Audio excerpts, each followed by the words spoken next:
We are looking at how to pronounce this phrase, the name of this period in ancient history.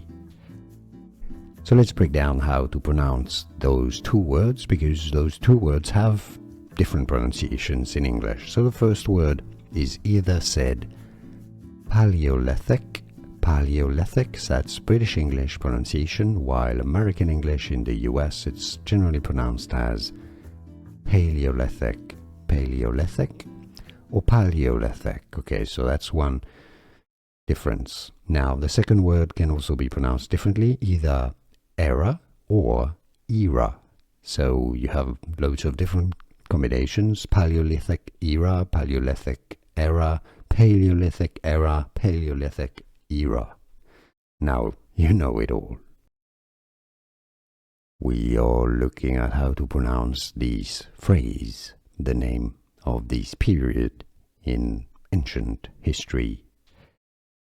So let's break down how to pronounce those two words, because those two words have different pronunciations in English. So the first word is either said Paleolithic, that's British English pronunciation, while American English in the US it's generally pronounced as Paleolithic, or Paleolithic. Okay, so that's one difference. Now the second word can also be pronounced differently, either era or era.